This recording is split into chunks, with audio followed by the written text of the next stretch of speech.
The 2015 draft is over. The Cardinals happy with the draft haul that they got. I'm Darren Urban, joined with Kyle Odegard. And Kyle, when we look at what the Cardinals did in the draft, obviously there were some surprises, certainly some surprises to those that weren't in the war room with the decision makers of the Cardinals. But clearly as they talk about it, and you wouldn't be surprised that they're going to say that they're happy with what they got. But again, as we go into this thing and we keep hearing about building your draft board and finding fits for what this team does in particular, I guess it shouldn't be that surprising that there are going to be names that are a little bit surprising, but that the team is happy that they got. Yeah, I think Rodney Gunter is the main one in the fourth round, where we were searching through draft books and on websites, and we couldn't find much about him, but they were adamant that this guy can be a really good player. Fourth round pick, you don't know, but they traded up for him. They like his possibilities. He can play defensive end. He can play nose tackle, and especially you have a need there at nose tackle this season with Corey Peters and Alameda Ta'amu, but he could maybe get in the mix there. And then just a lot of small school guys, and it's something – I think you have the needs, but you also want to make sure you're getting good players. So they didn't get a cornerback, they didn't get an inside linebacker, but they think these other guys can fill in, and also you're always looking at the future and your needs change. It's interesting because when you look at the draft class, the 7 picks overall, 3 on defense, 4 on offense. But when I came out of this draft, I came out of it thinking from the defensive side of the ball. You mentioned Gunter because he might have been the most surprising pick. And then you get 2 outside linebackers in Shaq Riddick and Marcus Golden that,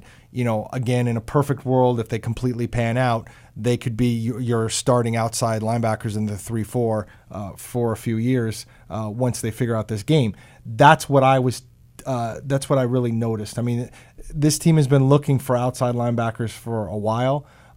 They still are kind of looking for that dynamic pass rusher. Marcus Golden, the second-round pick, is not really that guy. He's more of a set-the-edge kind of guy, whereas Shaq Riddick, the 5th-round pick, is more the pass rusher. But again, when you start talking about 5th-round picks, it's a lot more of a shot in the dark of whether they're going to pan out to be something. But again, defense is what really struck me about this draft when it was all said and done. Yeah, and everybody looks at the draft, and you spend so much time looking at that first-round pick, and that's where all the mock drafts are talking about who are they going to take in the first round. And they take DJ Humphries. People are saying, you're going offensive line. What do you do when you have this big need at pass rusher? But like you said, as we saw, they take 2, and maybe you didn't get the Bud Dupree or a Vic Beasley or somebody who could come in right away and you think maybe be an impact guy, but it's something where you have a lot of needs, and you have Alex Okafor still. You have guys on the team that can maybe do some stuff, and you just want to get guys that fit the scheme and do a good job. Now, on the offensive side of the ball, you mentioned DJ Humphries, the first-round pick to tackle, likely going to have a good chance to start at right tackle. You would think he'll battle Bobby Massey, but again, you usually don't take first-round picks to sit. And unlike a guy on defense like Dayon Buchanan last year, he's either playing or he's not playing. It's not like you can kind of fit him in on the offensive line. They got David Johnson in the 3rd round, the running back out of Northern Iowa, who is going to, I would assume, step right in and play some. They need a bigger back, and I don't anticipate them signing anybody free agent-wise to really compete for that role. So that seems like that's why they took him, is to put him on the field right away. And then you got J.J. Nelson, the return man, the wide receiver out of Alabama Birmingham, can return the ball. And then the last pick, Mr. Irrelevant, Gerald Christian, really becomes intriguing now because John Carlson retires the other day, and now all of a sudden you need tight ends.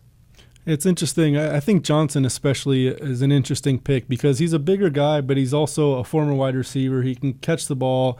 He can be a 3-down back, they said. So I think his ceiling is a little bit higher than just this short yardage guy who you're going to give the ball to 8 to 10 times a game. And it's somebody that has the capability to be a starter down the road if he pans out. So I think they wanted a guy who could be good this year, but also he has the capability to be a really good player, and it's something where they didn't want to pigeonhole themselves and just have a short yardage back in that position, especially in the 3rd round. Well, it'll be interesting to see how this all plays out. Obviously, draft class, you're not going to know for 2 to 3 years really what it means and who the best guys are. You got to give these guys time to grow and learn the game a little bit. For Kyle Odegard, I'm Darren Urban. This has been the Draft Recap on azcardinals.com.